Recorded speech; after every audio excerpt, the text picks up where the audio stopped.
You're watching the History Fella channel, and in this video we're looking at the Battle of Blackburn's Ford. The Battle of Blackburn's Ford took place on July the 18th, 1861, in the Confederate state of Virginia as part of the Manassas campaign of the American Civil War. Union General Irvin McDowell's Army of the Northeastern Virginia were marching south towards the Confederate capital of Richmond and encountered the Confederate Army of the Potomac under the command of PGT Beauregard. McDowell sent troops from Daniel Tyler's division to probe the Confederate defenses along Bull Run Creek to locate the Confederate left flank. At Blackburn's Ford, the Union troops attempted to cross, but Confederate fire broke up the attack. The repulse at Blackburn's Ford led McDowell to seek to attack the Confederates at a different point along their line, leading to the First Battle of Bull Run 3 days later. On July the 16th, 1861, the untried Union Army of the Northeastern Virginia, under Brigadier General Irvin McDowell, 35,000 strong, marched out of Washington, D.C. Defences to give battle to the Confederate Army of the Potomac, which was concentrated around Vital Railroad Junction at Manassas.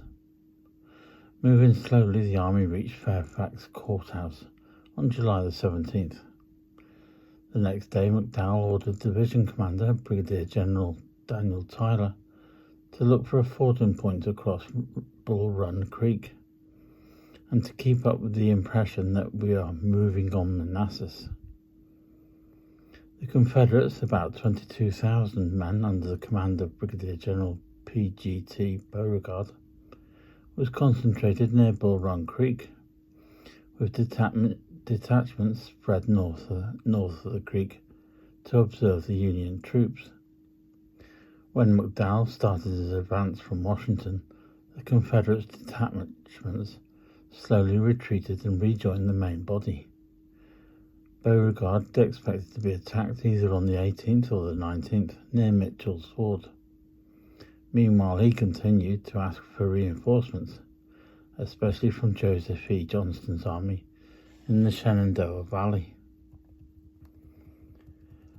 On July the 18th, Tyler advanced to Centerville and was informed by local residents that the Confederates had retreated from the town.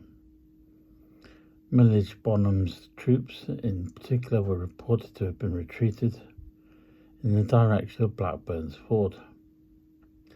Tyler then marched southeast to Mitchell's Ford and Blackburn's Ford, arriving at the latter at about 11 a.m. Looking south across the stream, Tyler believed that the road to Manassas Junction was mostly clear, but he failed to see the Confederate brigade of Brigadier General James Longstreet concealed in the woods behind the ford. He ordered 2 howitzers under Captain Roman B. Ayres to bombard the Confederates he could see. Guns of the Alexandria artillery and the Washington artillery, but the fire had no visible effect. As a result, Tyler ordered Colonel Israel B. Richardson and part of his brigade forward. Richardson sent out a portion of the 1st Massachusetts Infantry towards the Confederate line. The Massachusetts regiment wore grey uniforms instead of the standard Union blue, which caused initial confusion, as the Confederates were also clad in grey. After the 1st Massachusetts, Richardson deployed the 1st Michigan Infantry, the 2nd Michigan Infantry, 3rd Michigan Infantry, and the 12th New York Infantry regiments. The Union advance met initial resistance from the 1st Virginia Infantry, the 11th and the 17th. These belonged to Longstreet's brigade. Tyler ordered Ayres to move his guns closer to the action, accompanied by cavalry, and he sent the rest of Richardson's brigade forward to the ford. The 12th New York Infantry began to retreat under heavy fire, exposing the rest of Richardson's line, particularly the 1st Massachusetts, to Confederate fire. Ayres, his battery having used up much of its ammunition, withdrew its 2 howitzers from the field. During the exchange, Union cannons fired an estimated 415 shots, and the Confederate cannons fired an estimate of 310. Tyler realized that the Confederates had a strong force at the ford and ordered the rest of his infantry to withdraw. After Richardson's brigade had completed its withdrawal, a second of Tyler's brigades, commanded by William T. Sherman, arrived on the field, although Sherman's brigade was only subjected to light shelling. Colonel Jubal A. Early arrived with his Confederate brigade after marching 2 miles north from Beauregard's headquarters at Wilmer McLean's house.